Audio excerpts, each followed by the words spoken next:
Hey everybody, welcome to another episode of the Universe Within podcast. This episode of the show is being sponsored by the Amazonian Plant Healing Center, the Temple of the Way of Light. I've worked at the temple for the past decade now, and I can really attest to the quality of the work that they do. They predominantly work with the plant medicine ayahuasca, working in a lineage of a group of people called the Shipibo people. And they run 12-day retreats, 6 ceremonies, which is a really intensive process. Working with 4 different Shipibo healers, doctors, curanderos, 2 to 3 facilitators. They offer yoga, a chance to work with herbalists, bone doctors, massage therapists. They have an amazing integration team. So all in all, it's just a really amazing space that's been created to go really deeply into this work and to work with it in a very, I think, traditional way, combining traditional techniques with a lot of other very beneficial practices, and to really allow people to go really deep into this work. So if you'd like more information on the temple, they're scheduled to reopen next month in August of this year. Unfortunately, they've been closed since the pandemic started, but they are scheduled to reopen. So to find out more information about the temple, you can check out their website at templethewayoflight.org. I'll put a link to that in the show notes. And then also my friend and colleague, Murav Artsy, and I are continuing to run diets. We finished our last diet here in New York in the United States, and we're returning to Peru, to the Sacred Valley, where we're continuing to run diets in September. If you'd like more information about that, you can check out our websites. My website is nicotianarustica.org, and hers is tobaccodiets.com.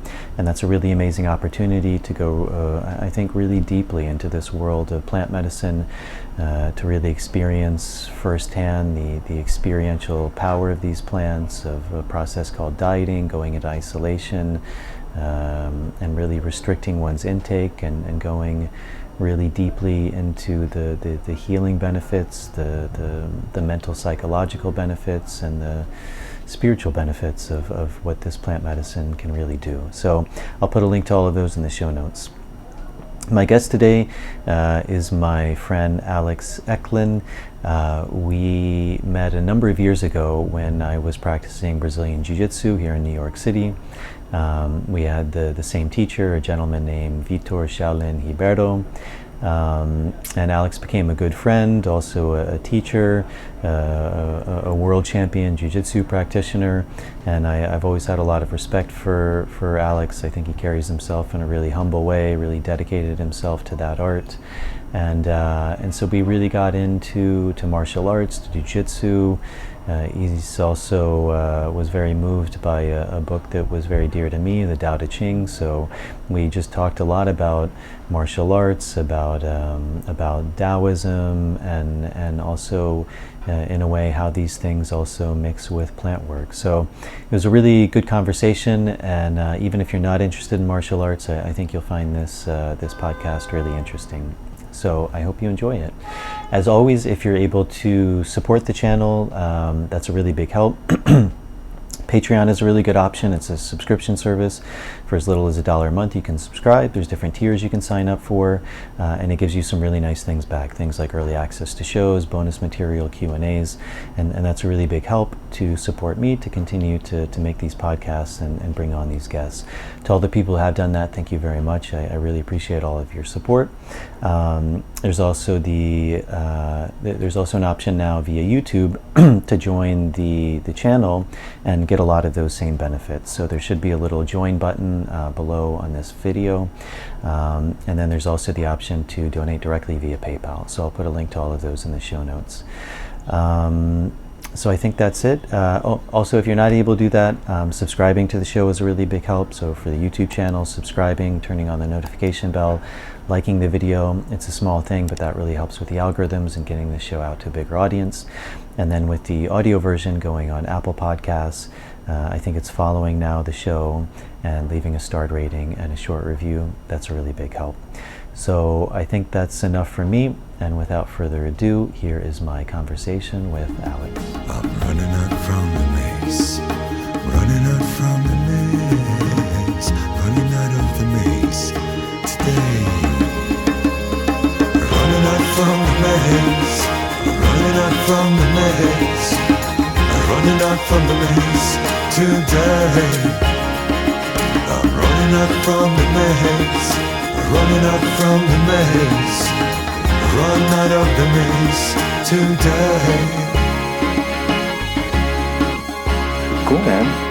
Any questions or Are you ready to rock? get into it? Yeah. All right. Well, yeah, welcome. We met, what was it now, 10 years ago? Maybe more. I think it was the end of 2009. I came to Shaolin's. And, yeah, some more. 10 or 11 years now. 10 or 11 years, yeah. Yeah, I joke in Peru because I started doing jiu-jitsu again that I'm now the world's longest purple belt. I think I got that in 2012. I'm still a purple belt in 2021. It's been some time, yeah.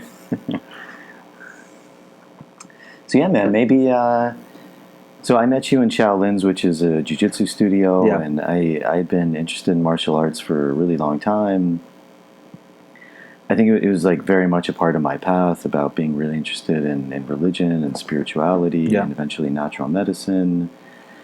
And for me, like martial arts was always something very spiritual, like not just physical, which Yeah. is even interesting because like sometimes being in Peru or working in this field, there's an interesting like prejudice against martial arts. It's like often seen as like violent or aggressive or somehow out of alignment with like a higher purpose. And I was actually talking to my buddy James. I'm staying with him, and he's training now at Enzo Gracie's. Mm-hmm. And really interesting guy. He's a boxer, a yoga guy. He's the guy I went out with last night and had a few too many drinks with. But he was saying for him, like jiu-jitsu was actually even more spiritual than yoga. Like there was something for him that like he just feels really connected. And you know, I really understand what he's talking about. Like there's, and I think we can get more into it. But there's like a transcendental quality sometimes For to sure. it.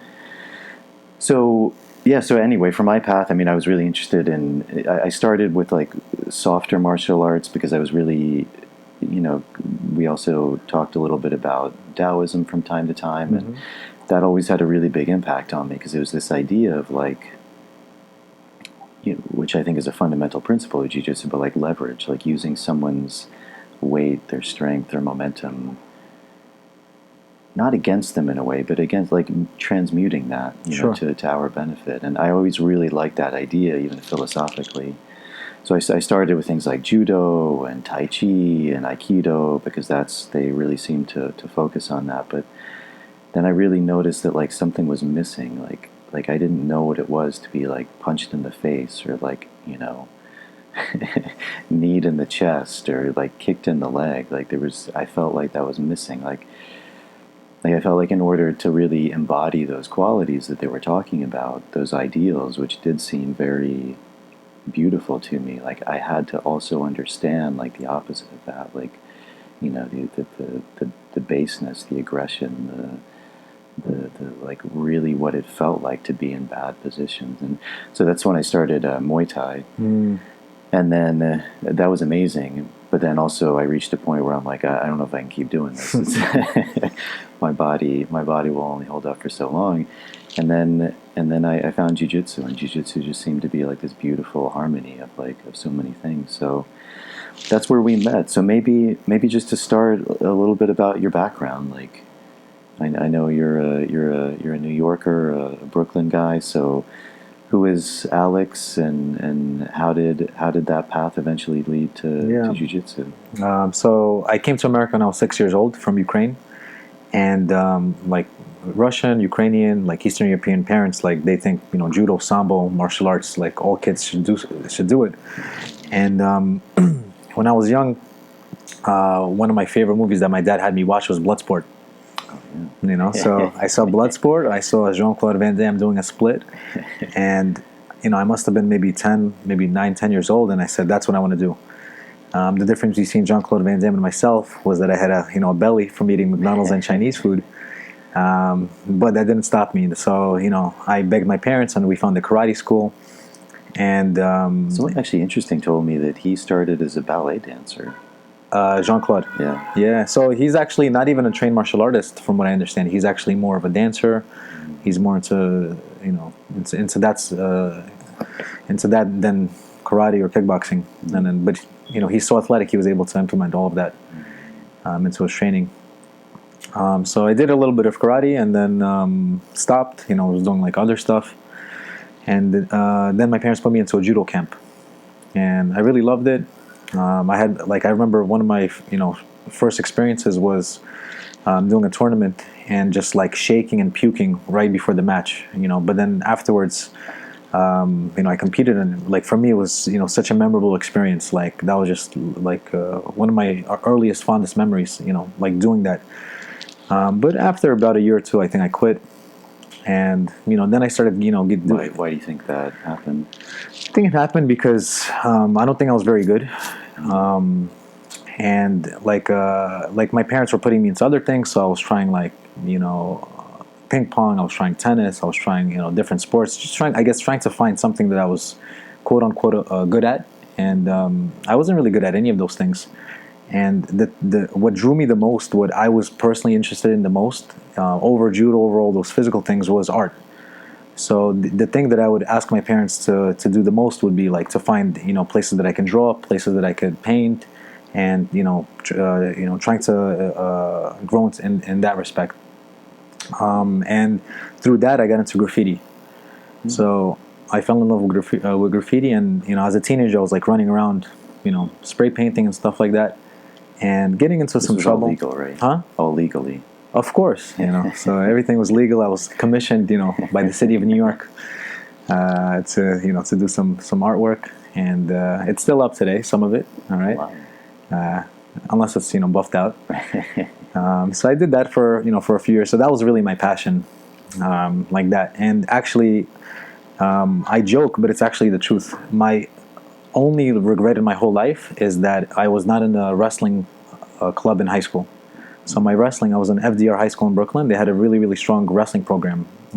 At the time that I was there, it was one of the strongest in all of New York City. And I was like, no, I'm not doing this stuff, And I was in the art club, and I was doing graffiti, and that was kind of the route that I took. That's literally my only regret. I wish I was in that wrestling club. And then I got into some trouble, and afterwards I decided to stop, doing the graffiti, stop doing running around doing this kind of nonsense, and I wanted to return to martial arts again. And actually, during that time period, I had a big injury. I fractured my lower back, so I had a L1 and L2 compression fracture in my back. And during this time, I lost a lot of my friends. So because I was home for about 6 months, I didn't really go outside much, and I wasn't able to communicate. Like, it's not like today where, you're on the iPhone all day on Instagram. Back then it was the AOL Instant Messenger. And I started to go on this forum, bodybuilding.com, and I developed a pen pal friend, and he also kind of encouraged me to do martial arts again. We would talk about UFC, and then I found a jiu-jitsu school next to my house, and I ran off with it. My very first class. After that, I think I pretty much have done it every single day, unless I've had an injury, unless I was unable to do it for whatever reason. But almost every single day since then, I've done it. How old were you? I was 17. 17. Yeah. And what do you think it was that drew you to jiu-jitsu? Because you think it was just at that age you were ready, or there was something specifically about jiu-jitsu that you didn't see in karate or judo? I think I was, at 17, I was more mature to accept it. And karate was my choice to do. But it was also I was kind of scattered when I was a kid. I wanted to do this, and this. And, when I was 17, I didn't have that many hobbies. I didn't have that many things to do. I had no purpose. I wasn't really doing that well academically. I didn't have a dream to be anything really. But when I found jiu-jitsu, my first class, I thought it was going to be way easier than it was. So the school that I started at, it was a storefront. It was a ground floor. And I remember during my first class, in the middle of the class, I had to run out, and I had to throw up on the sidewalk because I was too embarrassed to throw up in their bathroom or something like that. So I threw up, and I was like, oh my God, this is unbelievably difficult, but in a good way, not in a way that I would want to abandon it or not come back. And I little by little came back and just fell in love with it. And that was a school in Brooklyn? It was a school in Brooklyn, yeah. So how would you describe jiu-jitsu if someone has never? I think a lot of people have heard of it now, but maybe just peripherally, like they know it's a martial art, but like sometimes people will be like, "Is that capoeira? Is that where you dance?" Yeah, I mean jiu-jitsu. I mean, what's the translation for jiu-jitsu? It's the gentle art, right? But I have a bit of a dry sense of humor. It's definitely not the gentle art. That's definitely a little bit of a misinformation. It can be gentle, but most of the time it's not. Jiu-jitsu, it's a grappling-based martial art where the goal is to find the way to use leverage to quote-unquote beat your opponent or submit them. And the way to do that is by using the ground as your friend. So you're taking the person to the ground, and then once on the ground, you're able to use gravity, leverage, and your whole body weight to attack one of their limbs or their neck to make them give up. And it's a way to win a fight without throwing a single punch or a single strike. And are you familiar with the history of, because usually jiu-jitsu is referred to Brazilian Jiu-Jitsu or BJJ. Are you familiar with like that story of like why Brazil? Sure. Like how did it get there? Why, like what is the Brazilian influence? So Brazilian Jiu-Jitsu is a derivative of judo, and this judo is a derivative of Japanese Jiu-Jitsu. So judo is the sport version of Japanese Jiu-Jitsu, and in judo there are quite a bit of rules, and the rules are quite strict. So it's oftentimes under the referee's discretion when to stand the fight up. So if you and I are, doing some groundwork, Nevaza, if we're fighting on the floor and there's not too much action, then a lot of times we're going to get stood up. So we don't have a significant amount of time to work. So judo players end up being really, really quick submission artists and really quick, guard passers or working to reverse really quickly because they don't have that much time to work. So what happened was a judo master visited Brazil and he taught the Gracie family and some other Brazilian people. And what they said is like, why don't we spend more time and focus on the groundwork more so without any limitations? And they really worked to develop that. And it was quite a bit of people, and the Gracie family is credited to kind of refining the ground aspect of judo, which turned into Brazilian Jiu-Jitsu. And was that because they saw the like a lot of Japanese martial arts, like it seems like even things like Aikido, there's often like these very like looping motions, and I've heard like that came from like samurai times. It's like, how do you stop someone if they're like swinging a sword at you? So like these kind of motions, these very like swooping, flowing motions. And do you think that was like the ground aspect, especially with the Gracie family, was because they were interested in like the practical use, and they saw that a lot of fights ended up on the ground, like almost always they start standing and then they end up on the ground, so really focusing on that rather than the stand-up? I think it's connected, right? Because like in judo, a lot of times you can win with a nippon. So nippon means you throw somebody and their shoulder blades touch the mat. But oftentimes, even after you do a nippon, even if the person's shoulder blades touch the mat, a lot of times there's so much force on that takedown that the person that's doing the takedown actually ends up on the bottom. However, in judo, the match stops when that happens. So it doesn't even matter that the person that won ends up in inferior position. Whereas in jiu-jitsu, like the Brazilian jiu-jitsu, the goal is the submission, right? And the submission, it's very black and white. There's a clear winner and a clear loser, because one person had to give up, had to say mate, same as in bloodsport. So I think once you put a little bit of thought, from a fighting aspect and from a very practical aspect, Brazilian jiu-jitsu made a lot of sense. Later, what happened was, everything becomes a full circle. Brazilian Jiu-Jitsu, the sport aspect of it, from a fighting standpoint, doesn't make that much sense because the emphasis on takedowns, which are prevalent in judo, are not really needed as much. So there's, later on it developed into some, it's straight away from the fighting aspect, but in the very beginning, I think the heart of Brazilian Jiu-Jitsu was the fighting spirit. And one of my judo coaches, his name is Sensei Shina. He is 9th-degree red and white belt, and he's one of a handful, one of only 2 red and white belts in all of the USA. And he's, one of the leading authorities on judo in America. Now he's retired, but he ran a judo club, Japan Judo and Karate on Bay Parkway in Brooklyn for many years. And one time I took a seminar with him, and it was a Judo for BJJ seminar. And he gave a lot of respect to Brazilian Jiu-Jitsu. And what he said was very interesting. He said, the samurai spirit is, to kill somebody. And he said that he really respected Brazilian Jiu-Jitsu because it's almost like you're killing the other person, right? Like the person is tapping out before that happens, but if they had not tapped out, you had a chance to kill them. So he felt like Brazilian Jiu-Jitsu really embodied a fighting spirit.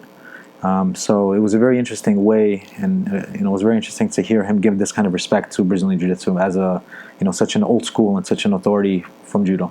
Mm-hmm. Yeah, I mean, judo. I mean, even when I was younger, I was fascinated by it because it's very powerful. Like the throws, like there's a lot of force. I mean, there's a lot of beauty, a lot of technique, but there's a tremendous amount of power behind. Like when you really throw someone, it's. But it was interesting because I was just watching the Olympics the other day, and I think it was two women competing, and she won by a throw. I've forgotten all the names now, but. I mean, she landed essentially giving her back to this other woman. Yeah. The match was over. And having done jiu-jitsu, it was a bit shocking because it was like she won, but that was a really bad throw in a practical sense. Yeah. She was in a horrible position. And it wasn't just she gave her back because she knew it was over. It was like the way, the mechanics of that throw, the only outcome was exposing her back at the end. Sure. Yeah, I think, once every sport has this issue, right? Like once there's a set of rules and people find the easiest route to win based on the rules that they're given, and a lot of times the practicality has to be replaced with just winning, and the end result being just winning. And every single martial art has these issues in one way or another, right? Like in boxing, you can't kick, or you can't knee, so a lot of boxers end up, bending over to deflect punches where they would be open to a knee to the head. Taekwondo, obviously, the rules are, you can't punch the head, so their hands are down.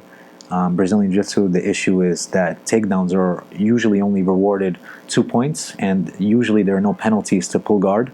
So a lot of people, including myself, we just pull guard, which in a practical sense is completely unrealistic. So every single martial art has these kind of issues, and some more than others. Unfortunately, judo, in the past few years, they developed more rules to try to differentiate themselves from wrestling. So, single legs and double legs are no longer allowed in judo. Really? So you cannot grab for the legs. And fireman carries, the katsuguruma, which was, a lot of judokas' favorite takedown, is not allowed. So it kind of, some practicality was lost during this rule change as well. Mm-hmm. What have you seen in the evolution of jiu-jitsu? Because I mean, even I remember when I started. I mean, it was. I guess it was more formal in the sense that it was mainly gi jiu-jitsu. There wasn't as much no-gi jiu-jitsu. Like that's one thing that's really seemed to shift. I mean, I don't know how it is now, but I wouldn't be surprised if gi jiu-jitsu is more common, or no-gi jiu-jitsu is more common now than gi jiu-jitsu. Something I found very surprising when I started was because I was also interested in sambo, and with jiu-jitsu, the real lack of emphasis on the legs, I just thought was crazy. Like what, and it was always this premise that it can be dangerous, which I totally understand. But again, it seems like you're leaving out like this huge aspect of the game where. Because for me, the beauty of jiu-jitsu was like it can be very practical, like it can be very real. But if you're leaving out half the thing, it's like you were saying with boxing. Like if you get in bad habits, like bending your head to avoid a punch, like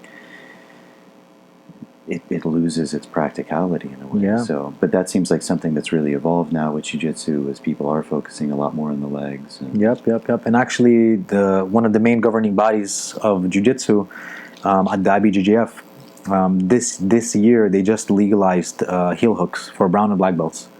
So this was a huge step, because many schools all over the world would just follow their rule set, and they would train under their rule set, and there was no good reason for not allowing leg locks and heel hooks and other leg entanglements other than, it's not allowed in the IBJJF.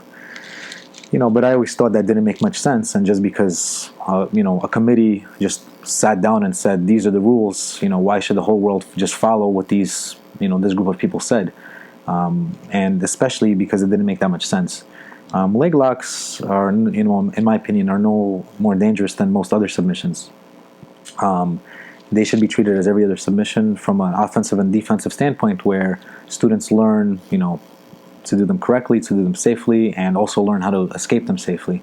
The only issue between leg locks and arm locks, for example, is, if you pop your knee or your ankle, now it's hard to walk. Maybe your quality of life decreases more so than if you popped your arm, where it usually is not going to affect you that much. So in that sense, I do agree. But other than that, I think, adding leg locks and, working every single submission is what jiu-jitsu should be all about. And is the idea that at brown and black, there's just enough wherewithal to realize, like, if you're in a bad position, you should have the wherewithal to be able to tap out? Whereas at lower belts, like, maybe people aren't used to it at that point? I don't know. I think even they made it legal for brown and black belts. I think even purple should be allowed as well, and I think there should be less restrictions altogether. And I remember maybe I was a purple or brown belt, and like Shaolin, his school, he was also very strict with IBJJF rules, and everybody trained with those rules. And one time I just asked him what his thoughts were on heel hooks and leg locks, and this was in a moment in time where they were kind of frowned upon and not allowed to to be done in training. And Shaolin also told me, he's like, yeah, I think everything should be legal. If Brazilian Jiu-Jitsu, if we are known as the leading grappling art, then it's embarrassing if we don't know an aspect of grappling, and the leg attacks being a huge one. So I think it's the steps in the right direction, but I would like to see even more things be legalized, even for some of the lower ranks as well.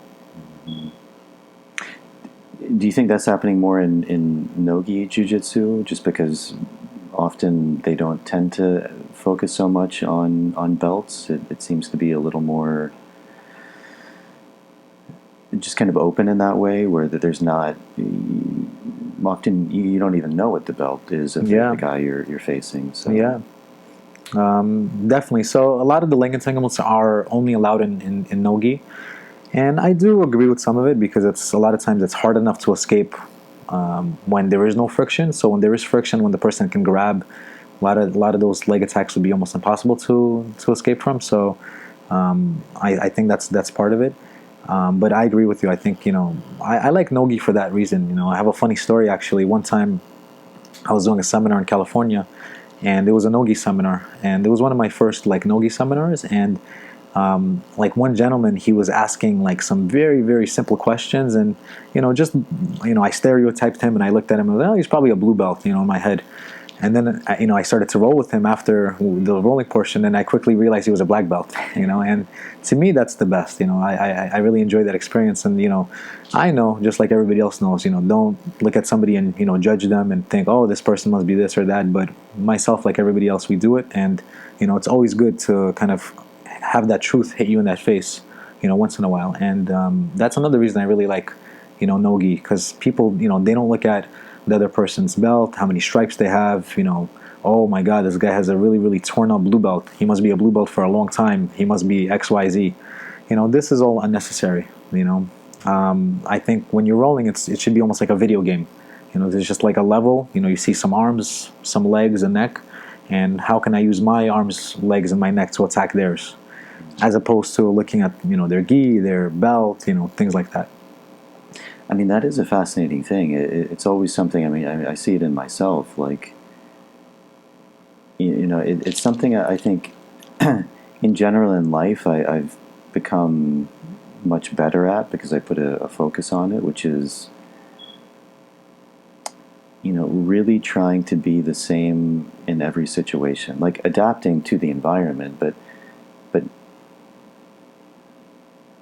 seeing the humanity in everyone, whether I'm talking to a homeless guy or the president, and of course that's not always easy. Like there's always things that are going on inside, but I think especially the older I get, maybe it's just being jaded in life and things don't impress me so much, but I think more is just because we don't know, we never know, and we do tend to put all of these layers, and often they tend to hold us back. But I've noticed in jiu-jitsu that's still there, and it's and I've noticed even sometimes when I'm going with lower belts, like for example, when I started training again in Peru, because I wasn't training for like 7 years when I was in the jungle, and then I came up to the mountains and I started training again.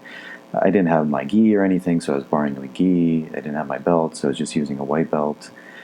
And if people saw I had a white belt, they were a lot more aggressive. They were like, they're going for the kill, they're going for the win. They had confidence, like, oh, well, he's just a white belt. When I put on the purple belt, from the get-go, there was more caution. But it's fascinating how that changes our mindset. Instead of like, this is my game, I'm going to implement it. It's and that almost starting from a place of action when we think we're better towards a place of hesitancy, almost automatically going on the defense. Sure. Yeah, and I feel it too. Like some people that I roll with, I feel them giving me too much respect, and I can always tell, right? But on the flip side, I see, because I'm a black belt, some people when they roll with me, they want to just take me out too. So it's kind of like double-sided. But the best is if they wouldn't know, and if it was just they would roll with me like they would roll with anybody else. Just it's their game against my game, and I think no gi facilitates that a little bit more than the gi. Like for me, like it's gonna sound like cliche, but like the belts, I only care to get the black belt for two reasons. Number one, so that my parents would stop asking me how that karate is going, and why I'm doing karate, twice a day. They're very supportive, but at the same time, they they're immigrants, and I'm an only child, so for them, education was jiu-jitsu was not education for them. I looked at it as education. I looked at it as something that one day I could do with as I'm doing right now. But they believed in me, but also at the same time they didn't. I think they wanted me to take a more standard approach, which I completely understand. So from one aspect it was for that, and the second would be for business and to teach. Unfortunately, you kind of need to be at a higher rank for people to look you up, for people to visit your school and things like that. But other than that, I meet quite a few people that are very interested, and all they think about is the belt and stuff like that. And I think they're kind of missing it. And I wish it was a little bit otherwise. And I think if we had no belt system at all, it would be a little bit cleaner. In some like Russian martial arts, like Sambo and some others, there's like a title called Master of Sport.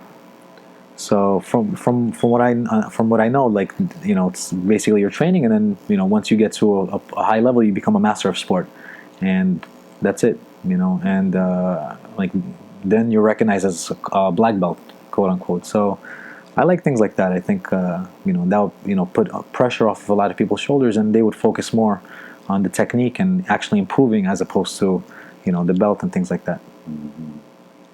So I know that. So you were and still do a lot of jiu-jitsu, and then at one point you started doing Muay Thai and even a little bit of mixed martial arts. Yeah. Can you talk about that? Like what drew you to that, or what you were looking for? Well, my pen pal, his name is Zach. Him and I, we would always chat about UFC and MMA. And actually, I started jiu-jitsu with the thought to one day fight MMA. But I quickly got sidetracked, and I just fell in love with the sport aspect of jiu-jitsu, and I was only doing jiu-jitsu, and I didn't do any wrestling, any boxing, any kickboxing. And as I became more proficient in jiu-jitsu, I was still thinking that I'd still want to try MMA. And actually, my goal was to fight professionally in MMA. So what happened was, one of Shaolin's assistant coaches, Laurel, he had a Muay Thai coach named Charlie, and I got to meet Charlie. And Charlie is, he was my first Muay Thai coach, and we started training together. And learning Muay Thai was like, it was like starting Jiu-Jitsu for the first time. It's like that fresh feeling, that like new shirt feeling. And I, really loved it. And then Charlie, he had a full-time job, and he was only teaching like a few times a week. So he was like, "Hey man, if you want to do this like every day, then you have to go to this guy named Coban in the city." And Coban is a living legend in Muay Thai. And I started going to Coban's. And actually, when I started training Muay Thai, I fell in love with Muay Thai. That MMA also took a backseat, and I started fighting in Muay Thai. And then eventually, I got really, tired of working, and it was New York City was, very stressful. So I decided to just get rid of all that and move to Thailand. And I went to Thailand, and I trained there for a few months. And, after I came back, I did one MMA fight. And my goal was to get more, but, life took a different turn. And I opened up the school and, started doing more jiu-jitsu again. And, but I'm, no regrets on any of that. But that's how that happened. Mm-hmm. What would you say? I mean, obviously, there's a lot of form difference between something like Muay Thai and Jiu-Jitsu, but do you find like what Muay Thai gave you in a way that was different from Jiu-Jitsu? Well, first of all, Muay Thai, I think as a singular martial art, is probably the most realistic and the strongest. Just as a purely practical singular martial art, because Muay Thai has many aspects of grappling in it as well. So that was something that I really appreciated. I really appreciated the difficulty of it as well. And there's so many interesting nuances in Muay Thai that I really fell in love with. Just even how to train. Like for example, when I was training with Shaolin, there was only one intensity. It's pretty much you're going 100%, every class, and, every single role that I ever had, I was going full on. Whereas in Muay Thai, you can't spar like that. There are some training sessions when you can go pretty hard, but some training sessions you don't even spar. You just, you do pad work, you do bag work, you work on your clinch. And when you do spar full on, a lot of times it's at a softer pace, or it depends where you're going with. So that's something that I really liked, the difference in the training. The other thing is I felt like Muay Thai helped me explain and teach Jiu-Jitsu better, because my full-time job when I was teaching Muay Thai, when I was training Muay Thai, was teaching Jiu-Jitsu, and I was able to explain Jiu-Jitsu better, and because Muay Thai is less abstract than Jiu-Jitsu. A lot of times, you see two people on the floor just intertwined. It's really hard to explain to somebody that doesn't really understand what's going on exactly what's happening. But on the feet, it's pretty easy to explain some strategies, and even people that never trained before, they can understand it. So that's something else that I really appreciated from it. Mm-hmm. And then what was it like with the mixed martial arts, like kind of combining what you had been working on? Yeah, mixed martial arts was the best, because I realized that it's so much easier watching it on TV than actually doing it, and it was a rude awakening in many ways. I remember just drilling, I was going to Long Island MMA and just drilling with some of the pro fighters, these are just athletes on a different level. The main difference between Jiu-Jitsu and MMA, and Jiu-Jitsu is slightly changing now actually too, but in Jiu-Jitsu you don't really have to be like a top athlete. You can kind of get away with being unathletic and still win, still perform. But in MMA you cannot. In MMA you have to be, an incredible athlete, you have to be very physical, and you have to be very technical. So, that's another curveball that was really interesting in MMA. But I'm very grateful that I had one fight. I think that's one experience that I can, really live with for the rest of my life. But I'm okay with also the path that I've taken now as well. What did it feel like, kind of combining all of those things? Did it flow in a way that you thought, or because also I would imagine the first fight it's quite a new experience. Like there's familiarity of all of the different things coming together, but to actually really do that, I would imagine it's quite, in a way, overwhelming too. It's like, okay, here I am. Yeah. Am I putting these things together? What's going on? Yeah, I think for myself, I was able to put it together because I had a pretty deep grappling background when I had my first MMA fight. I believe I was already a black belt when I had my first MMA fight. I think I had just gotten my black belt, and I was training Muay Thai for a couple of years. So I had decent knowledge on striking, and the wrestling and combining all of it in Long Island MMA helped me put everything together. So I felt pretty comfortable, but getting hit with those small gloves, in my fight, I remember at one point I got hit, and because of the adrenaline, you don't really feel pain, but I felt like somebody squirted a water bottle on my face as soon as I got hit, and I knew that was my blood. But it's not painful, but it's like you have this kind of like, this is real kind of moment, it's probably one of the hardest things anybody could do. So I'm really grateful for that. Mm-hmm. So then, what was that like beginning to open up your own studio? Kind of happened, by accident, really. Because I started teaching in Coban's Muay Thai. I started their grappling program, and that kind of blew up. Meaning, like we had only a few people, and then we started getting the classes. They became packed, and I had some issues in Coban's Muay Thai just with the on the managerial side. There were some rules being implemented that there were too many people in my classes, and they were now preventing me from having more students join the classes. And for me, I was getting just paid per hour, so it didn't really matter to me how many students were in the class. But I felt like it was on my obligation to make that classes the best that it could be, and having everybody join would be was one of those routes. So when a lot of those like rules started to get implemented, I had a sour taste in my mouth, and I said to myself, maybe I should just do it on my own. And at that moment, I was living with my parents, so I had this idea to do a 24/7 training center. So my idea was to find a place that I could live in, and I would just put a mat, and I would have students come there, and they could come whenever they want to, and I would sometimes teach classes, and there would be like a bartering system. I had all these crazy thoughts, which I still have some of them today, and I'm still looking to implement some of them. And that's what I was searching for. And my friend, the Ivor, who you know very well as well, he was thinking about doing a coffee shop, and he lives in Bushwick. And I was only in Bushwick a few times just to go to his birthday party and things like that.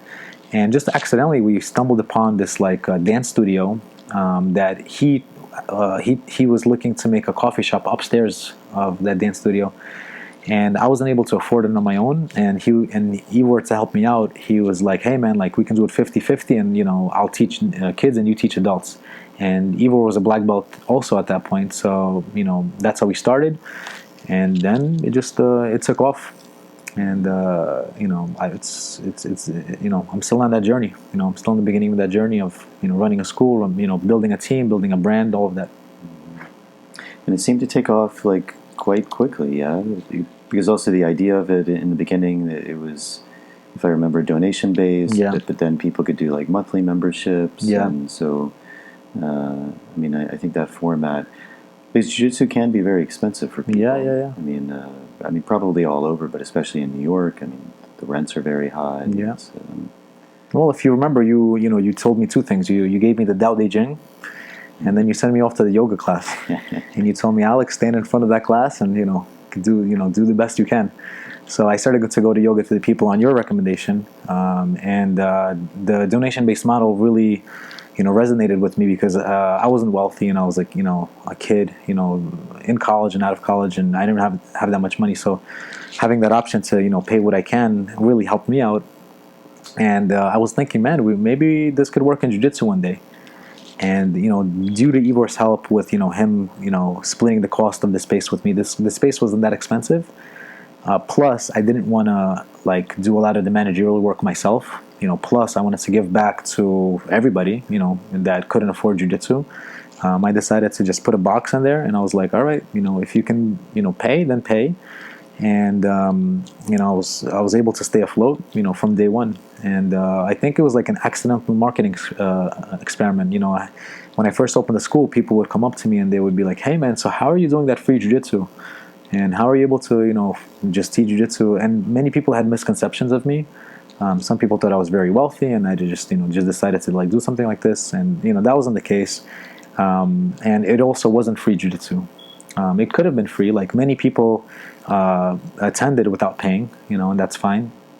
But others that were able to financially afford it, were able to, keep the school afloat, and I was able to pay myself, so it was able to be a win-win-win for everybody. And then you opened up, or you were going to open up 2 or multiple locations, and Yeah, we had 2. So we opened up a second one, and we were really taking off. So shortly after, Ivor had to leave. He had different things he was going to do, and I brought Van on board. And Van and I, we started, hustling. We got a team of instructors, and we opened up a second spot in downtown Brooklyn. And that was right before COVID. And then when COVID hit, we had to close down both. And currently, we're in the process of reopening. And when we reopen, it's going to be just one. But we have many plans to have different affiliates, and we have some really, really exciting ideas that we want to present to the jiu-jitsu world that I think don't exist yet, and I think can be very beneficial on many aspects, and in how to learn, how to teach, how jiu-jitsu should, can be run, in the way it's run now in most places works, right? And with different monthly, contracts, etc. But we have some ideas to make it, a little bit more convenient and accessible, to everybody. anything you can share? It's still Some of it's proprietary, some of it is top secret, so you have to subscribe to my newsletter, to find out. But no, we're still going to keep some of the donation-based options. We'll do our best to work with people, that can't afford, to pay and stuff like that. Finding fair ways to, for everybody to be able to win. But more so, we just have a lot of ideas on how to make the student experience better, and we have quite a bit. So, first of all, what we talked about intensities previously, right? So most jiu-jitsu schools just have one level of intensity, and some actually train at a lower intensity, and they're only allowed to train at a lower intensity, and some they only train at a high intensity. So one thing that, for example, we were doing right before the closure, and this is one thing that we're going to implement in the upcoming school in different classes, is separating the mat and having different levels of intensity based on where you are. So if you're a competitor, you would be in what I call the Hatswa section. So one section of the mat is you can go as hard as you can. Everything is legal. It's for the competitors. It's for people that are looking to go 100%. It's like the left lane on the highway. You're going as fast as you can. Then the middle section is the mild section, where it's spicy, but it's not too spicy. You're not going to burn your tongue. So that intensity is going to be anywhere from 60 to 80%. So that's for people that want to get a good sweat, want to get a good training, but don't want to they're not competitors, they're not looking to go too hard, or you're looking to sharpen up some new skills. Oftentimes in the Hatswa section, it's very hard to sharpen new skills because you're only going at one pace. You can't sightsee. You have to keep your eyes on the road. Whereas when you're in the middle lane, you can look around a little bit. You can see your surroundings a little bit more.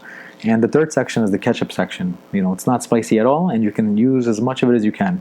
As a kid, I used to love ketchup, and I still do, actually. And that section is for people that want to drill. They want to flow roll. They want to, just practice, and you don't even have to roll that hard. And if you do roll, it's very slow, very controlled. So this is one big idea, and something that we can have our affiliates use, and this is just one of many concepts we're going to start to utilize. Mm-hmm. Do you think there are best practices with jiu-jitsu, or that's kind of the idea of having these 3 different zones, because it's really just so personal on the individual, on what they're looking for, the mentality of the school, whether it's for competition, whether it's for practical purposes, or do you find there are certain principles that you found to be very effective in teaching or practicing yourself?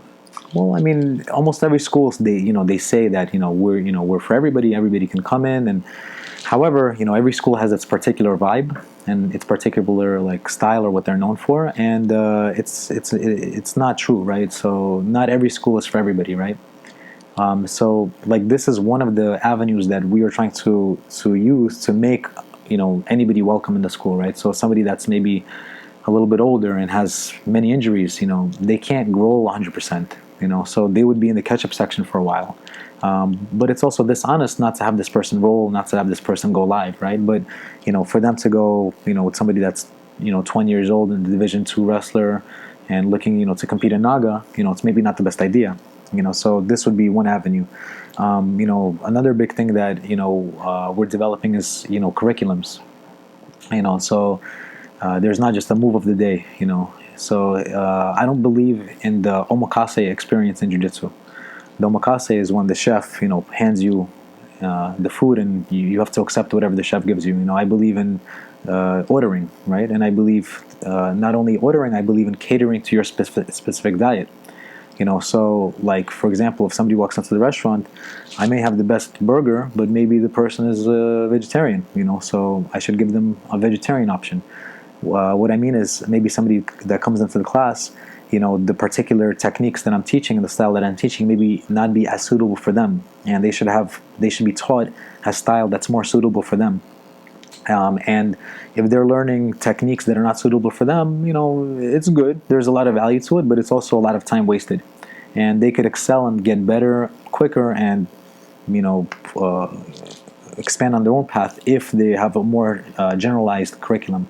So working on curriculum for, different personalities, different body types, whether you're tall or short, or whether you're a counter player, whether you're aggressive, all of these things are taken into account.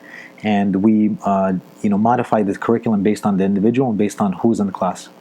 And how does that look like? It's different teachers would specialize in different things, or it's like that you would group similar people together to teach those specific things? You can do that. We have, there's different ways to achieve that. Like, for example, one way, it's you can think of, like a junction, right? So you can think of a train station, right? So let's say we're on, Broadway Lafayette. There's the F, there's the M. You can walk a little bit. There's the, NQR.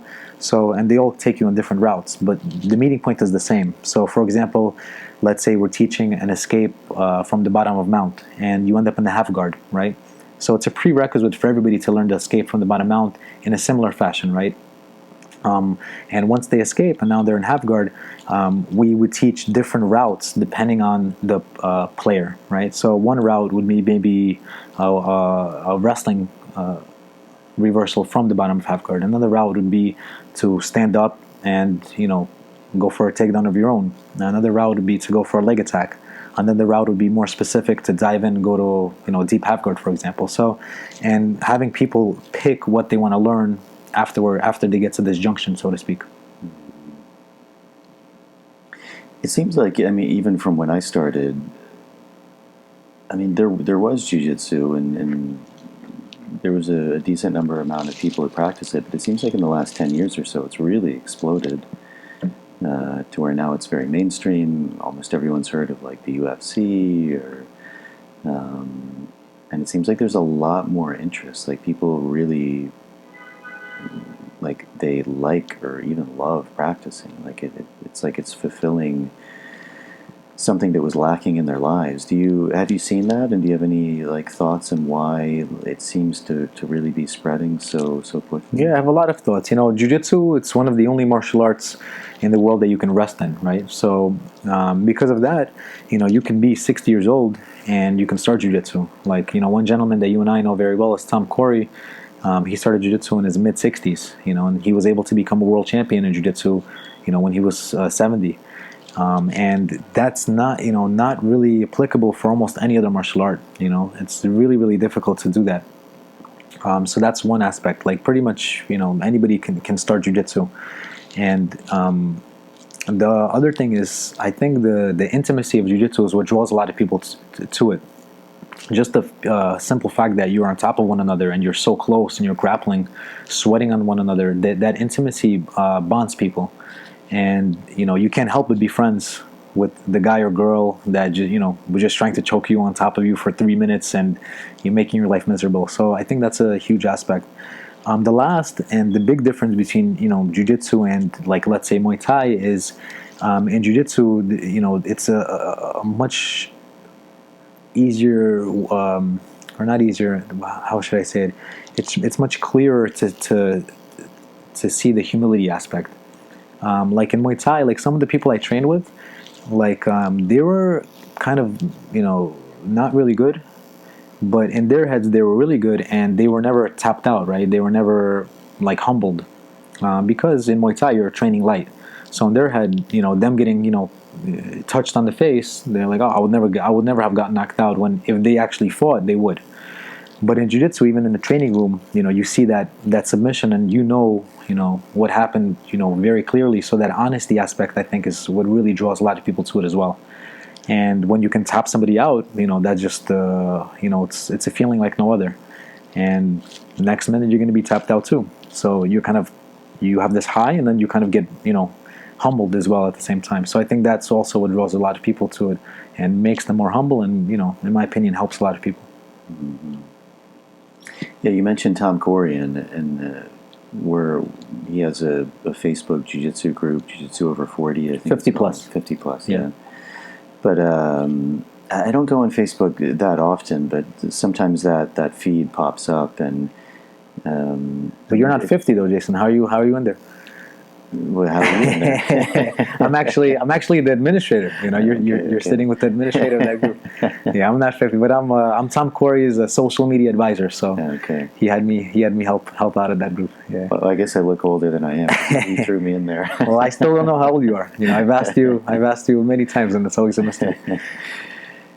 But it's really beautiful, because sometimes I'll see these photos of these guys or ladies who post these pictures, and it's like, I got my second stripe on my white belt today, or I got my blue belt today, and they often say something like, it's one of the, if not the proudest moment of my life. Yeah.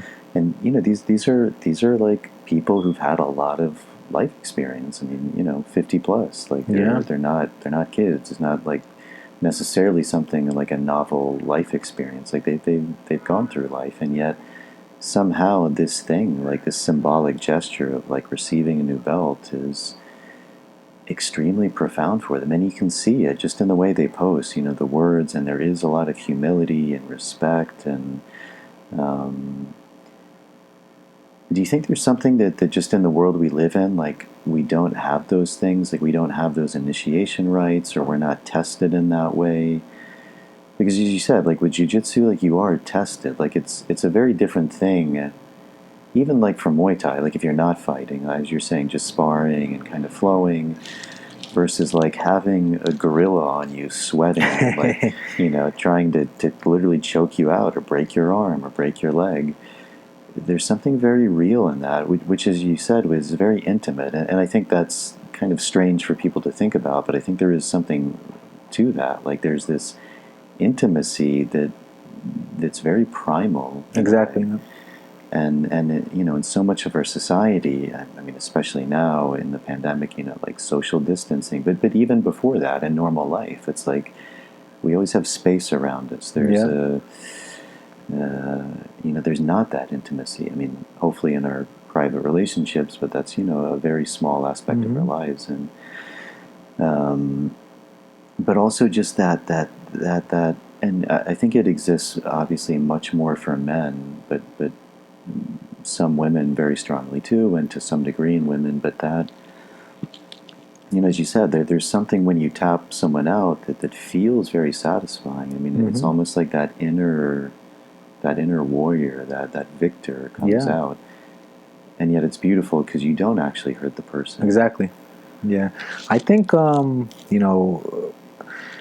as society develops more and more, we're straying away from nature. We're straying away from the animalistic aspect of what we are, right? Like it's not natural for us to be on our phone all day. It's not natural for us not to socialize with people, and it's not natural for us just to be enclosed in a room. And jiu-jitsu is one of the most animalistic things that you can do, right? Like wrestling, fighting with somebody else. And I think that brings us back to our roots, brings us back to nature. So I think that's, a huge aspect of it.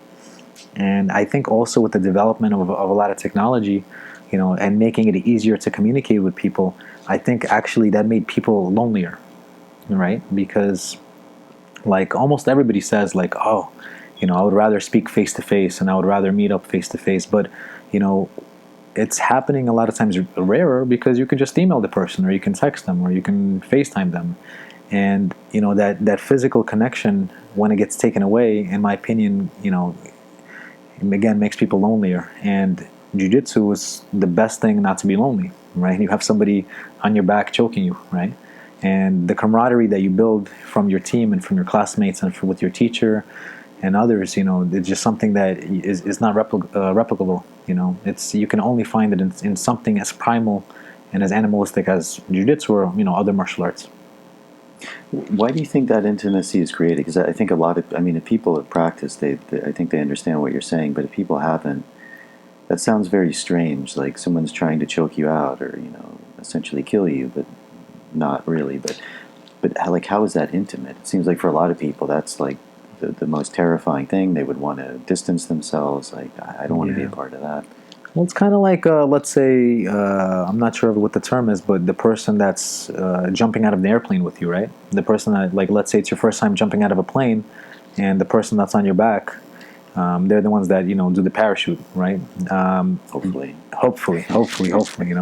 And, it's, that in itself, like, I've never jumped out of an airplane, and I'm scared of heights, and I wouldn't want to do that. But I can imagine, even though I haven't done it, I can imagine that the person that's on my back with the parachute, I would develop a bond with this person. It would be an intimate moment of us jumping out of this airplane together, because literally our life is in their hands, right? And on a lesser scale, this exists in jiu-jitsu. We have an unspoken agreement that when I tap out, that you're going to let go of whatever you're holding on. So, and this is a two-way street. So this bond that's created between two practitioners that are training together, I think, is what makes it intimate. Mm-hmm. It's also interesting because I think a lot of people, you mentioned this idea that wrestling or grappling is very natural, which I completely agree with. But I think a lot of people would say, no, it's not. That's something maybe that society conditions upon us, like to be aggressive, to want to fight. Like, humans in a natural hedonistic, I don't know if that's a word, like a state like of Eden. Yeah. This everything is peaceful and beautiful, and we're loving, and yet, it's really fascinating, which is probably an experience a lot of people don't have more and more, especially in places like New York or the U.S. Like, often when we have animals like dogs or cats, we get them neutered or sterilized so they can't have babies. But living in the jungle, I came across this cat one time, this feral cat, and she was crying, and I didn't know what was wrong, and so I was having a dilemma, like, should I give her food because I don't want her to become reliant on me, like, then, like, in a way I'm responsible for her. Mm-hmm. What if she needs to go back out into the wild? So I was having this, like, dilemma of what to do, and finally I just decided, well, like, I'll give her some food. She seems distressed somehow, and but before I gave her the food, I was like, okay, I don't want to, like, keep her. I don't want to, like, cage her. Like, she's a wild animal. I want to respect that. If she wants to stay, she can stay. If she doesn't, I don't want to, like, force Mm-hmm. her in any way. So to give her the food, because the walls of where I live are just like a mosquito netting because it's very hot. So I cut like a little U-shaped cat door, and I just like put the food on one side, and she kind of got it, and she walked through, and then I'd go around, put the food on the other side, and so within 5 minutes she realized how to use the door. I gave her food, and then I was like, now it's her free will. Like, if she wants to stay, she can stay. If she doesn't, so she stayed, and then at night she went out and hunted, and then came back the next day, and then that's how it's been. And like, I felt really good about that in that way. It was like a kind of a mutual relationship then. It wasn't like, I own her, she's mine. But it was very interesting because I found out about 2 weeks after that she was pregnant. I started to notice, and so eventually she had kittens, and it was a very, there was something very beautiful about it, very spiritual in a way. Like, she was going into this, like, really altered state of consciousness. She was, like, kind of between worlds in a way. just, it was, and this life coming out, and she had 5 kittens, and Wow. she just inherently knew what to do. She would eat the placenta. She would start like relaxing and then kind of heaving again and going back into this altered state. Another one would come out, but it was fascinating. So I raised these 5 kittens, and I mean, really, they only did 3 things. They either nursed from her, they slept, and when they weren't doing those 2 things, they wrestled nonstop all the time. That's all they did all day long. When they got tired, they'd pass out, then they'd go nurse, and then they'd wrestle. And they'd do that every single day, all day long. And I thought it was fascinating because, I mean, they weren't seeing that for me. I wasn't wrestling anyone in my it's called the Tombo, my house. She wasn't teaching them how to do it. They were just doing it. And, eventually then they'd start to like kind of test her. They'd like wrestle with her a little, and they'd like, pull a little bit harder, pull a little bit harder, and then that was too hard, she'd smack them. Then they learned, like, oh, okay, that's, I crossed the line, and they'd back off. And then they'd go to the other one, like a smaller one, and put that technique into play. But it was also fascinating because I also saw they were doing jiu-jitsu, and then I realized, like, jiu-jitsu is this primal thing. Like, it wasn't they were mimicking man; it was man mimicking animals, and like one would be on its back, it'd be playing bottom, and the other would be on the top, and like controlling the neck, and then one would reverse, and one would go on the top, and they'd use their limbs to like push away and to escape and to get up, and I mean, it was fascinating. It was like I was watching these like highly evolved jiu-jitsu practitioners. But I guess my point of all of that was, like, that was inherent in them, and it was a seemingly obvious thing, but it really hit me, like, that's inherent in life. Like, that's what these things do. They eat, they sleep, and they have this physical dance, and it's also, it seemed vitally important because it taught them respect, it taught them rules, it taught them like how to use their body, like what are boundaries, and it also very interesting. Something I found is I knew I needed to start giving some away to people who could take care of them properly, but I didn't want to do it too young because I wanted them to like have the proper milk and to learn from the mother. But one I ended up giving away a little bit earlier than I thought I should, but the lady really wanted it, and I was like, okay. And interestingly, that one, how to put this, it's a little bit of an asshole, that cat. Wow. It has almost this entitlement, it'll bite people, it doesn't really listen well. Yeah. All of the other ones I kept, and they're like these super nice, they never bite people. They have this like interesting mix of softness, and yet they're murderers. Like for real, they're murderers. Like, they go out at night and they kill. And again, that wasn't anything I taught them. I think it was something that the mother taught them. Even it was a little hard watching because like she would bring home a mouse, but she wouldn't kill it. She maybe would like injure it a little bit, like so it couldn't run at full speed, and then she would just leave it. And these like kittens would start to go at it, but they didn't know how to kill it, and she wouldn't teach them how to kill it. She would just leave them, and they would slowly start to like figure it out. And it was a bit painful watching because this poor mouse is like hours and hours like being tormented and slashed, and them trying to figure out how to do it. But once they figured it out, they became like these amazing creatures, who really embodied those principles of what it is to be a cat. And so anyway, that was kind of a long rant, but all of that going back to it does seem like you're saying, and that aspect is like fundamental to life, not just humans, and even in like, I think if we look at like young kids, there's this inherent quality, especially young boys, like to wrestle, to be physical. And it's a survival mechanism, right? Yeah.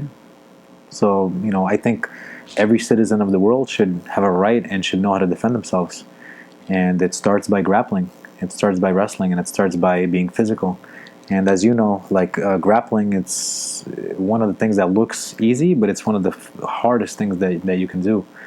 And that's the other thing that jiu-jitsu teaches us, that humility aspect, right? So I've heard, especially over the last year and a half, many people saying that, jiu-jitsu, doesn't really change anybody, right? That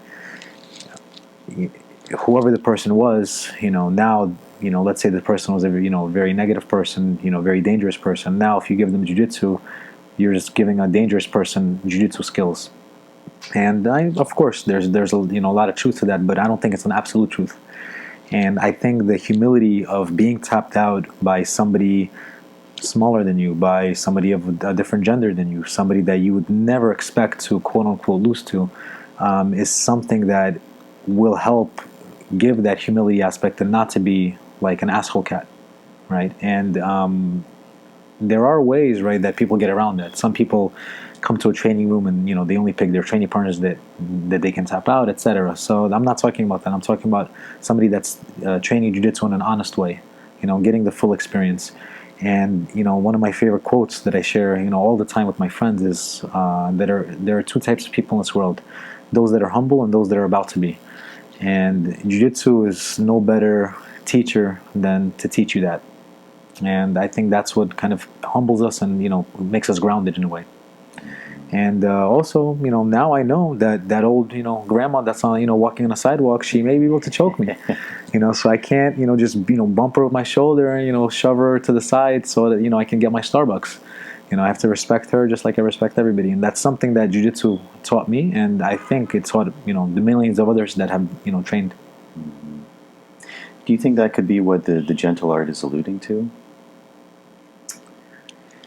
Well, jiu-jitsu, right, it's interesting. Like, I took a seminar once with Royce Gracie, and he said something that I think about till this today, and I share what he said with a lot of my students and, and a lot of the seminars that I do.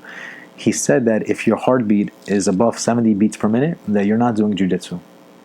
And, when I first heard it, I was like, man, what is he talking about? Like, so, like, what do you, like, and I spent a lot of time thinking about it, right? And, perfect jiu-jitsu is maximum efficiency. Perfect jiu-jitsu is I can beat you without my heartbeat, going above 70. But perfect jiu-jitsu is like world peace. It's unattainable, right? Rickson Gracie had, an old quote that jiu-jitsu is perfect. It's humans that make the errors. And just so by default, we will never reach perfect jiu-jitsu because we're human. But we should still strive to achieve that. So we should strive for jiu-jitsu to be gentle, but it's pretty rough. Those that train definitely know that. What about in that aspect of, like you were saying, like it making you in a way a gentle person, like a humble person? Oh, in that way, absolutely. Yes, in that way, absolutely. And even when COVID first started, when jiu-jitsu was taken away from me when I was in training for a few months, I was going crazy. I was running a lot. I was doing kettlebells. I was doing everything to to stay busy. But I found myself getting irritable, and I felt myself being a different person than when I was training all the time. And later, when I started to train again, I felt a lot better. And a lot of the people that I know said the same exact thing. Yes, you can, sweat, you can find different avenues to get a workout, etc. But there's something that primal energy from, that you get from training that is impossible to replicate. And that's what kind of makes you more gentle in a way. So for sure, I agree with that. And do you think that's an important thing that like maybe people see in a way? Because I think it's changing very quickly, but there often was this idea of like, martial arts makes you violent. Even in France, when I was there, it was interesting that there's different laws if you did martial arts. Like if you injured someone and you were a martial arts practitioner, it was a much harder fine. But and of course there's always exceptions, like you were saying, but it's from my observation, like when people, as you said, do jiu-jitsu really well, like searching for like truth, for deeper essence, for that like that perfection, almost inevitably they do emerge like more humble, like more peaceful, like, you know, even on a very like practical point of view, if you've been like getting beat up and, you know, sweating and practicing for 6 hours a day in a gym, the last thing you want to do is like get in a fight in the street, you know. Yeah. It's just, that's out of your system. Yep. There's and as you said, there's a real humility of like, not, when you understand like what fighting is, and the harshness of it and the reality of it, you also don't want to fight someone, because as you said, like it can be very bad, and we don't, no matter how good we are, we never 100% know how that's going to turn out. Yeah. Know the white, yet keep to the black. Yeah. Yeah, I agree completely. I think, you know, also the actual training itself, it's so physically draining that in itself calms you down. That in itself makes you gentle. You're too tired to fight with your significant other over insignificant things, you know. I think a lot of arguments, you know, with our family and friends and loved ones, you know, happen because we have this energy that we didn't disperse in more positive ways. And then we just take it out on them for whatever reason. And, you know, I think when you're too busy and when you're too tired, that in itself helps you, you know, be a better, you know, husband, a better partner, a better friend, a better, you know, family member, etc. So I think that's another huge aspect of it. You mentioned the Tao a couple times, and that's a book that had a pretty profound impact on my life. And for me, it also correlates very well to Jiu-Jitsu, like a lot of the things it speaks about in terms of polarity, in terms of flow, in terms of seeing things from a deeper level. Has that had an impact of like how you look at Jiu-Jitsu or look at life, or like see the commonalities and things? Absolutely, 100%. You know, so the Dao De Jing, and you sent me the copy of it. You know, I must have sent it to, you know, over 100 people, you know, since receiving it from you. And it's interesting, you know, the very first time that I read it, after you had given it to me, I had like electricity going through my body. Like my whole body was tingling. And I'm a pretty unemotional person, and this never really happened to me. So I really connected to it, right? At the same time, you know, I don't really speak about it because, you know, you can't speak about it, right? That's what the text says. So, you know, it becomes interesting, right? But, you know, the word that comes to my mind when I think of Taoism is honesty. You know, this is a, you know, a very important word. And, you know, I'll give one example of Jiu-Jitsu and how it can go against the Tao. So, like, one thing that annoys a lot of Jiu-Jitsu practitioners is if, let's say, I'm rolling with you, and let's say I'm about to get the better of you, and I'm about to tap you out, you know, and I have you in a triangle choke, and you're like, Alex, so just shift my arm across my neck, you know, you do this, and then you coach me through, you know, and all right, Alex, great job, awesome triangle choke, and you kind of take away that honesty from me, right? And, you know, everybody laughs about it, right? And I see even black belts doing this, right? And that's going against the Tao. So the person that just did this, they were not honest, right? They knew that they were about to tap out, so they chose an approach that would lesser the blows to their ego. So this is one example of many, right? So when you're training and when you're, you know, number one, getting better yourself, improving your technique, when you're helping out your classmates, when you're helping out junior students, in my opinion, this is the way, right? So this is the honest way. And when you're, you know, on this route, there are not too many arguments. There are not too many people being upset with you. You're not upset with yourself. Even if you tap out, you know, you come back to the next day and you try to fix that mistake. That's the search for the truth, and that's the search for perfection. And that's following the route of the Tao, in my opinion. Yeah, I think that's super valuable. And, you know, for me, the word truth really stands out. And like very similarly, like when we stand in our truth, as you said, that there's not a lot to, it becomes much harder to shake that foundation because there's no loose ends. You know, and as we start to go off center and to be dishonest or to all of the other things that can go along with that, it becomes very difficult. We actually lose our center. We're however we want to talk about it, our soul, our mind is in all of these places now because we've gone down all of these different paths.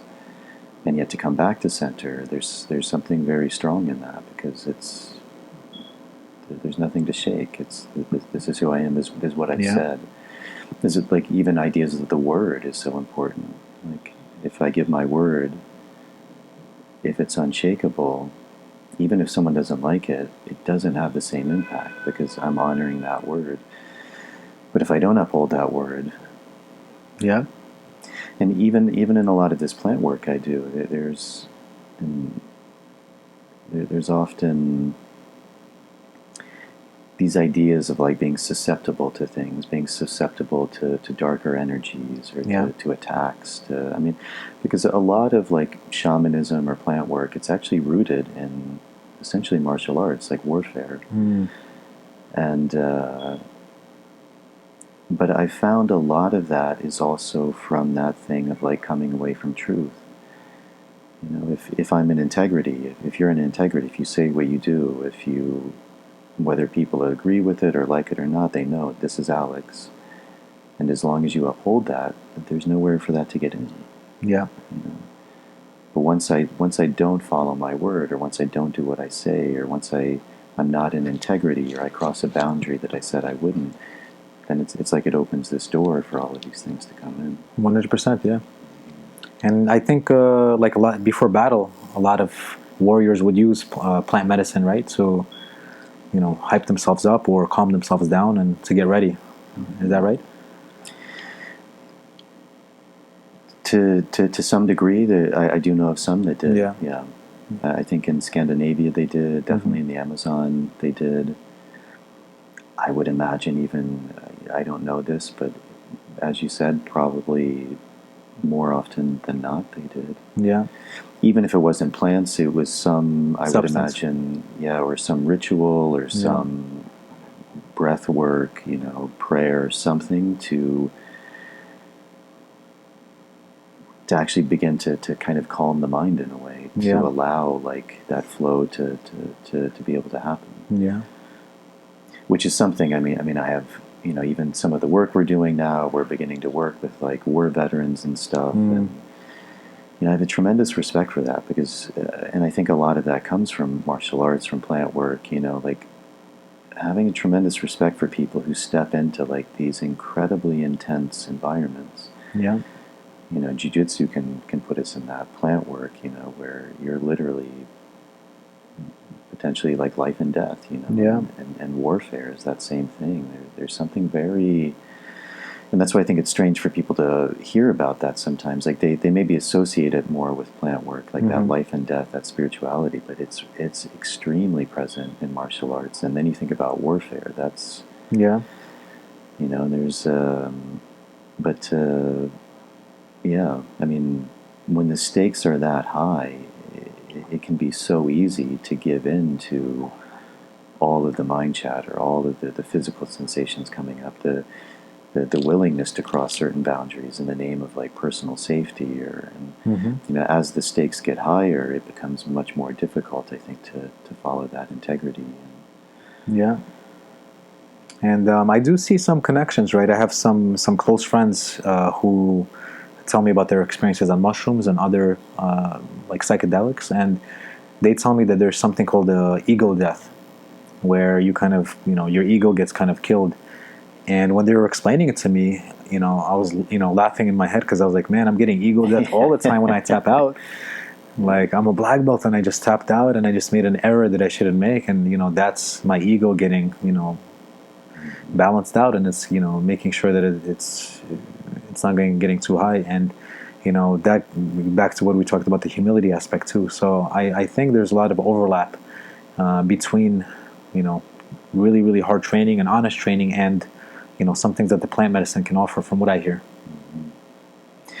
Yeah, even in my work, I think at the end, when people have really received something from plant, spirit, however someone wants to think about it, there's always two qualities I see in someone that I know, like, they've done like really good work, and they've fully gone into the experience. And those two qualities I see in them are humility and gratitude. And that's also something I've seen in jiu-jitsu, is like a real gratitude, like almost that like people experience having been given this gift. Yeah. Which I think is really beautiful in jiu-jitsu too. I think a lot of places are losing it, but even a lot of like older school jiu-jitsu places, like you'd still see the photos of the lineage, and to me that's something really beautiful. It's like that was my teacher, and that was his teacher. That's where he got it from, and that's where he got it from. And I think there's something really beautiful in that, like honoring the people who came before us. Yep. Because I didn't create that, you didn't create it. We were given a gift in a way, and now we're able to hopefully pass that on, especially someone like in your position. And it also reminded me, you probably won't mind me saying this, you remember Casey Braxton? Shout out to Casey. But he said something to me, and it's always stuck with me, and it was really powerful. And he, somehow we were talking about like why jiu-jitsu was good, and he said at that point in his life, like it gave him a reason to get out of bed. Yeah. And that was coming from like a deep place of gratitude, like gratitude to the art of jiu-jitsu. And that like always really stuck with me. There's like, for I think a lot of people who practice, like it like gives them a reason to actually be alive. Like their life may be in a really difficult place, and jiu-jitsu in a way is like this saving grace. Like it makes them feel good, it gives them purpose, it gives them community, it gives them something to work towards. There's a sense of accomplishment, there's a sense of humility, and all of these qualities that are like, I think, so fundamental to human beings, like that sport can actually, or that art can provide for them. Yeah. The other really interesting thing about jiu-jitsu, it's that it's an individual sport, but a lot of individual sports, you are able to practice it on your own in one way or another, but not jiu-jitsu. A lot of, when COVID happened, a lot of my students were like, how can I train on my own, and should I buy a grappling dummy, and what can I do on my own? And my answer was always no, you can't, and that was the honest answer. I told them that they would get more use out of watching jiu-jitsu videos, keeping their mind sharp, out of doing yoga, out of doing calisthenics, kettlebells, whatever, than trying to do like some random jiu-jitsu solo drills and arm bars on a grappling dummy. So you need those other bodies, you need those other people to sacrifice themselves for you, right? Because a lot of times in jiu-jitsu, it's not going to be where both of us are equally benefiting from the training session. Oftentimes one of us is gaining a little bit more than the other person, right? And like a common complaint or question I hear is like, oh man, I'm a beginner and I'm just taking up this person's time, and I'm just like, they're purple belt, and I feel so bad that they're taking all this time and helping me all the time, and they're not getting anything out of it. And there is some truth to that, right? That is true. However, at one point or another, that purple belt was also in their shoes, and now this is their time to give back, right? So that's something that's really, really beautiful about jiu-jitsu, that selfishness and that selflessness, and the transaction between both, right?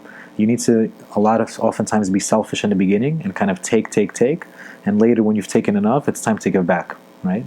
And I feel like the balance between the selfishness and the selflessness is the truth, right? And another issue that comes up in jiu-jitsu is people that are only selfish, right? They're just beating everybody up and not helping anybody, right? That's a problem.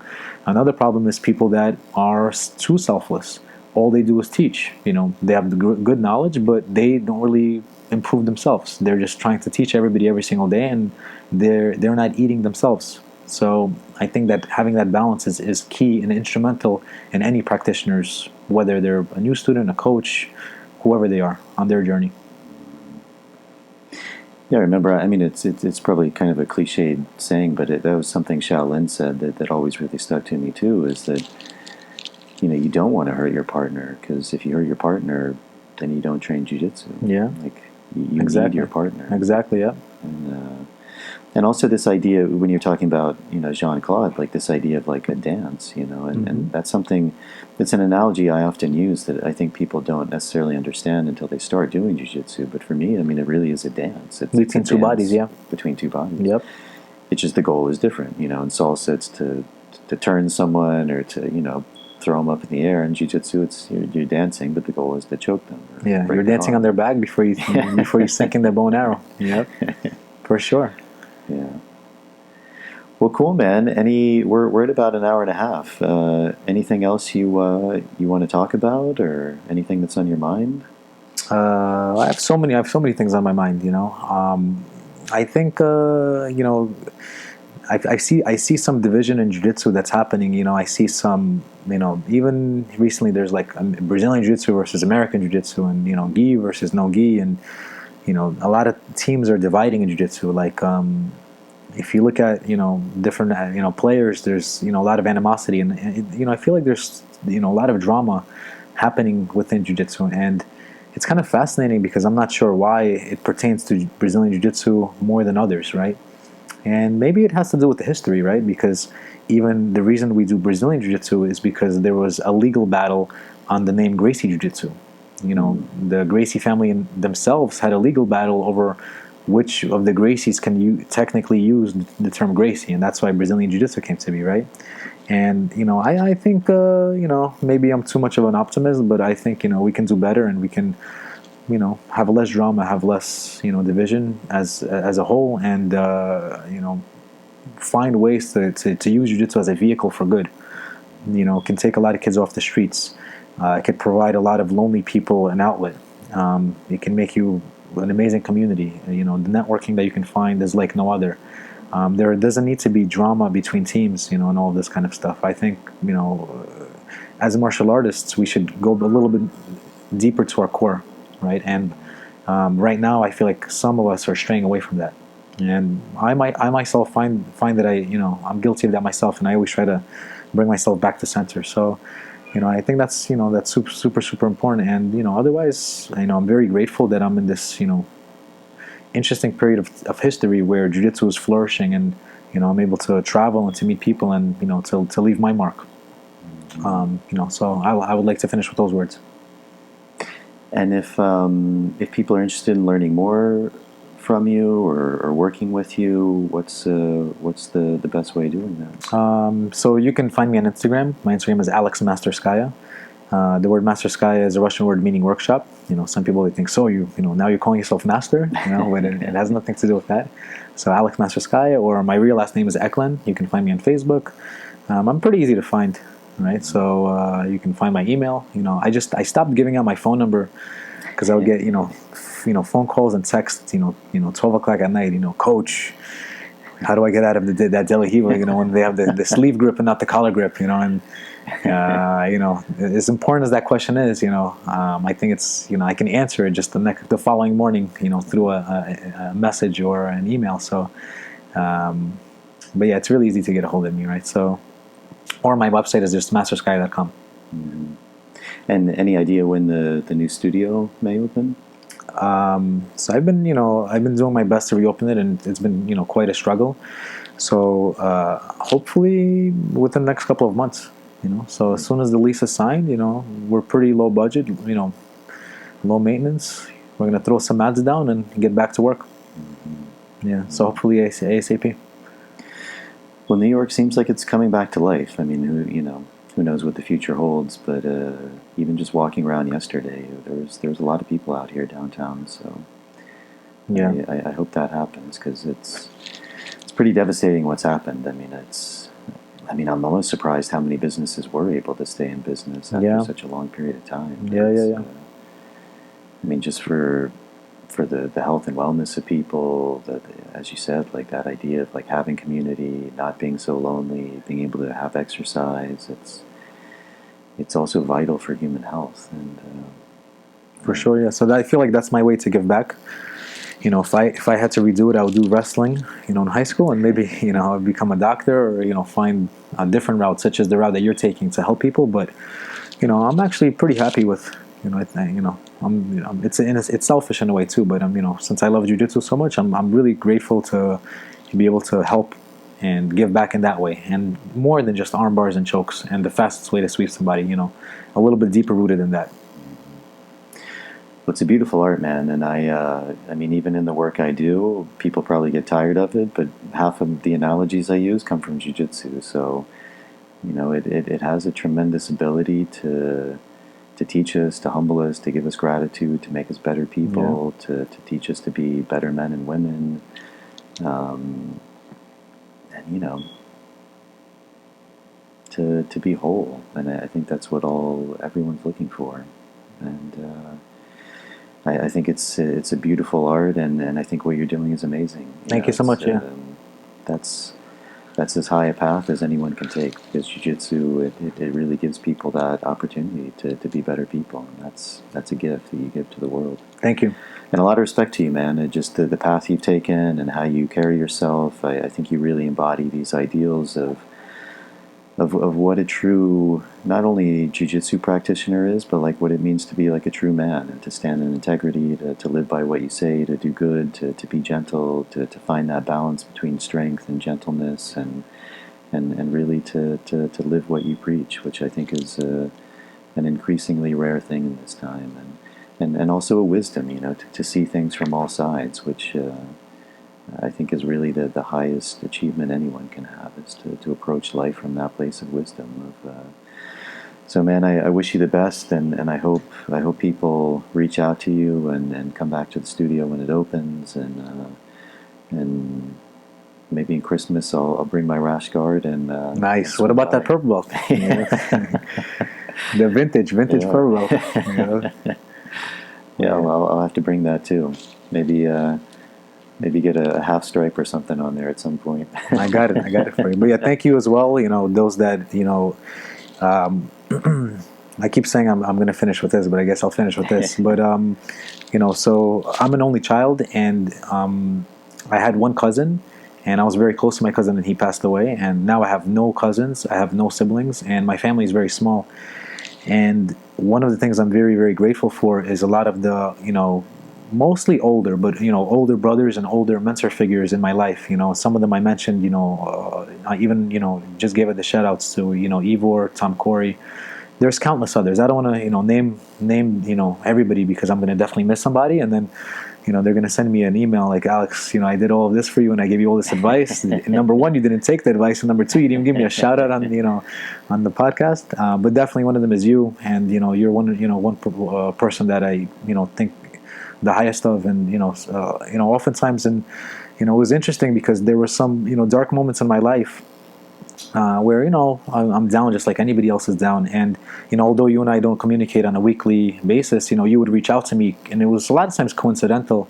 And, you know, just the talks with you, and, you know, thinking about our interactions and some of the gifts that you've given me, such as the Tao, have been able to keep me going forward and keep, you know, help me keep pushing. So, you know, big thanks to you. And, you know, I'm happy to see you succeeding. And, you know, I'm happy to see, you know, because a person like you in the Amazons can be anonymous, you know, but it's, you know, sharing your wisdom and sharing your knowledge is, you know, so beautiful, and so many people are benefiting from it. And, you know, we're still able to use technology and things like that to reach this, to reach more people. Yeah. Well, likewise, brother. Maybe it's the similar Ukrainian roots, lack of motion, a friendship with Yoga JJ. You know? Could be all of those. That's right. He'll probably be tuning in. We can give him a shout out to Yoga JJ. Yeah. Well, it's been a pleasure, brother. I thank you for doing this, and I wish you all the best, and I look forward to continuing. Maybe at some point we do part 2. Let's do it. I'll see you at Christmas. Yeah. You know? All right, brother. Thank you, brother. Yeah. And Hanukkah. All right, everybody. That is it. I hope you enjoyed that conversation with my friend Alex. I really enjoyed sitting down with him, catching up. It was really a pleasure for me. As always, if you're able to support this show, that's a really big help to me to continue to bring on these guests, to continue to produce and make these episodes. Patreon is a really good option. It's a subscription service for as little as $1 a month. You can subscribe. There's different tiers you can sign up for, and it gives you back some really nice benefits, things like early access to shows, bonus material, Q&As.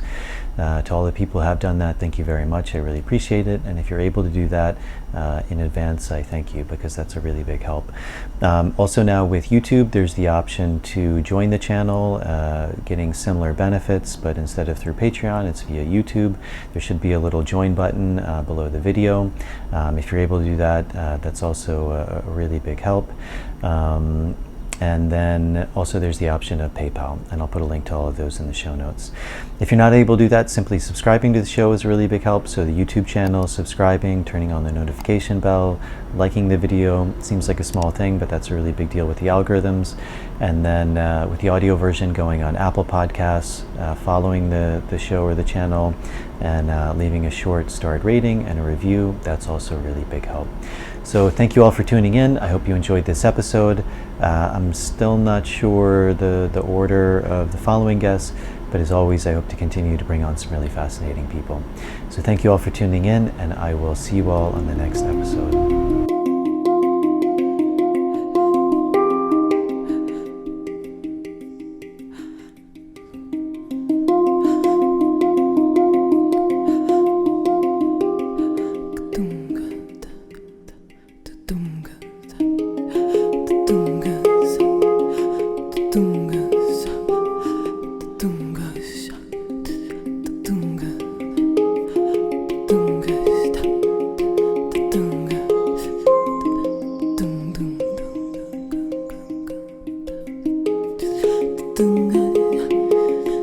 Tunga is